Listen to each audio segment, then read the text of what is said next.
En adición a lo que platicamos la semana pasada, si queremos resolver el problema de la violencia, necesariamente tenemos que entender el problema del narcotráfico. Porque no toda, pero sí más de la mitad de la violencia de asesinatos que está desgarrando a México está directamente relacionada con organizaciones criminales cuyo principal ingreso proviene del tráfico de drogas. Y es que esto de veras es no entender nada. Sigo llamando a que sean abrazos, no balazos, que tengan cuidado porque los voy a acusar con sus mamás. Es una ocurrencia tras otra y la violencia está cada vez peor. ¡Así es! ¡Y se lo pruebo! ¿Y dónde andaba López Obrador en ese momento? Calladito como momia. ¡Es la parálisis! Pero el problema no es nuevo. Desde 1940 ya había importantes sembradíos de amapola y marihuana en el Triángulo Dorado, donde se unen los estados de Sinaloa, Chihuahua y Durango.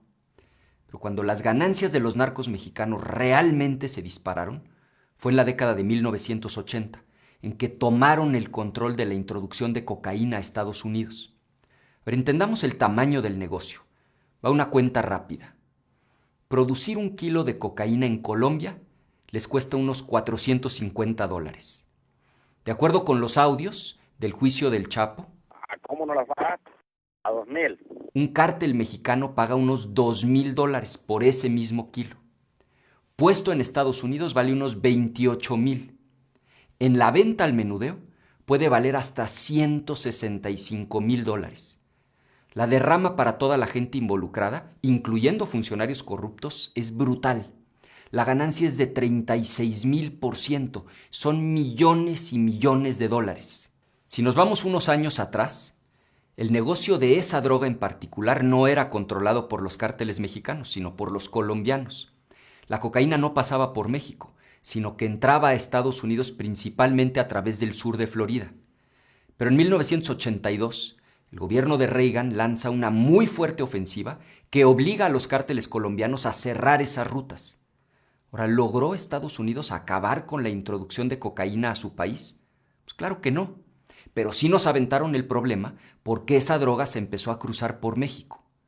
Uno de los primeros narcos mexicanos en establecer relaciones con los colombianos fue Miguel Ángel Félix Gallardo, líder del entonces tan dominante cártel de Guadalajara. Ahora, más que hacer un recuento, quiero destacar que desde entonces hay una historia que se ha repetido una y otra vez. Tras el asesinato de Camarena, el agente de la DEA, Félix Gallardo fue eventualmente detenido. Cuando el cártel de Guadalajara quedó descabezado, ¿se acabó el narcotráfico? Pues claro que no, porque tristemente, mientras haya demanda, alguien se va a encargar de la venta. Lo único que pasó fue que el cártel se fragmentó. Quienes eran integrantes de esa federación se separaron. Nació el cártel de Tijuana de los Arellano Félix, el de Juárez de Rafael Aguilar y Amado Carrillo, el de Sinaloa del Güero Palma y del Chapo Guzmán. Quienes antes eran aliados se empiezan a dar hasta con la cubeta y la violencia se disparó. Esa historia se ha repetido una y otra vez. Para 2007, según el especialista Eduardo Guerrero, las principales organizaciones criminales eran 6. El cártel de Sinaloa, el de Tijuana, el de Juárez, el del Golfo, la empresa y el del Milenio. Pleitos internos, disputas entre cárteles y también hay que decirlo, señaladamente la política consistente en arrestar solo al líder de la organización sin el desmantelamiento de todo el cártel, en buena parte explica la fragmentación y la multiplicación de los cárteles. Muchas organizaciones tienen su origen en el cártel de Sinaloa. De la empresa surgieron la familia michoacana, los Caballeros Templarios y otras organizaciones. El cártel Jalisco Nueva Generación tiene raíces en el cártel del Milenio. Del Golfo surgieron los Zetas y más tarde el cártel del Noreste. Lo que hay que entender es que después de muchos años de estrategias fallidas, el mapa es cada vez más complejo. Pasamos de una organización muy dominante a 7 y según Lantia Consultores, actualmente hay unos 230 grupos del crimen organizado en el país. La realidad es que el tráfico de drogas no ha disminuido. La violencia está cada vez peor y se sufre en cada vez más municipios del país.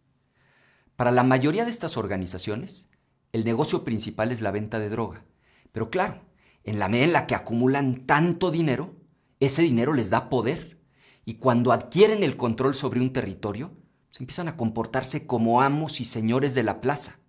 Empiezan a extorsionar a los comercios exigiendo una cuota, secuestran, controlan el robo de combustible y muchas otras actividades delictivas. Yo creo que a estas alturas está claro que seguir con más de lo mismo no es opción. Pero ¿cuál es la solución? Y si saben ustedes que es una masacre, ¿verdad? Bueno, ellos disparan también, Andrés Manuel. No. O sea, Además, una masacre es cuando no queda nadie vivo, que se elimina a los heridos. Eso ha venido sucediendo en nuestro país y eso no resuelve el problema. O sea, hay que atender las causas. Bueno, eso lo tengo muy claro. Ahí están las masacres.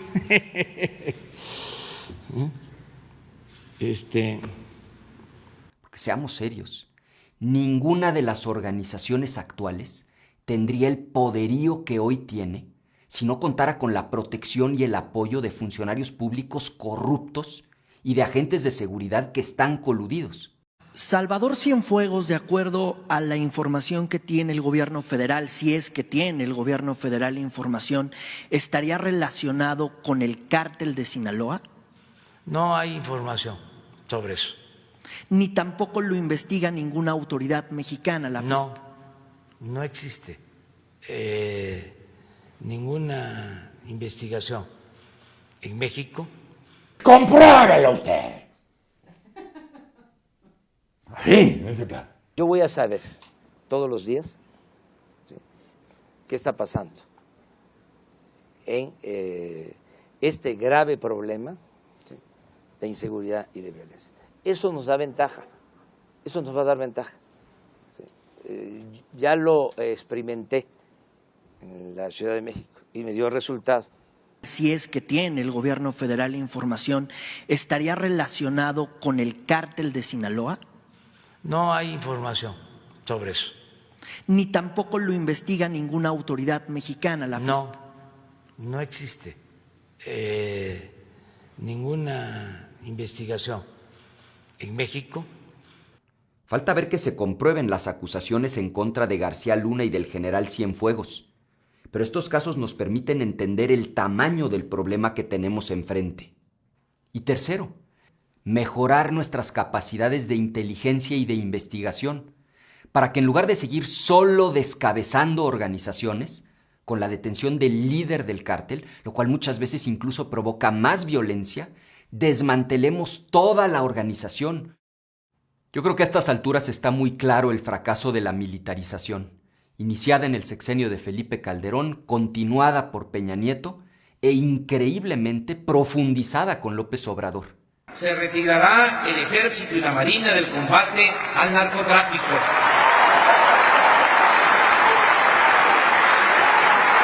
Y también está claro que los abrazos, las claudicaciones, las ocurrencias y las frasecitas del presidente pues no llevan a ninguna parte. Yo no te quiero engañar. Resolver el problema es complicado y toma tiempo, pero que nadie se equivoque. No nos podemos resignar a vivir con estos niveles de violencia. Con la estrategia correcta, sí es posible recuperar la paz. Te lo aseguro. Cuando entró el presidente Enrique Peña Nieto a este sexenio, se comprometió más o menos a bajar la tasa de homicidios por cada 100,000 habitantes a 12. Hoy no solo no bajó, sino que estamos ya en 24 homicidios por cada 100,000 habitantes. Yo quisiera escuchar de su parte una cifra de compromiso a medio sexenio, al final del sexenio, respecto a qué va a pasar con el tema de seguridad en nuestro país. Bueno, no cumpliste. Prometiste y no cumpliste. Y no cumplió, cabrón. Actualmente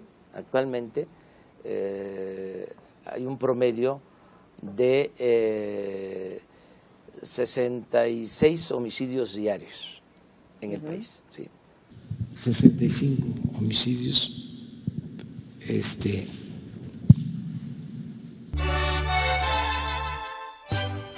¡Infórmese!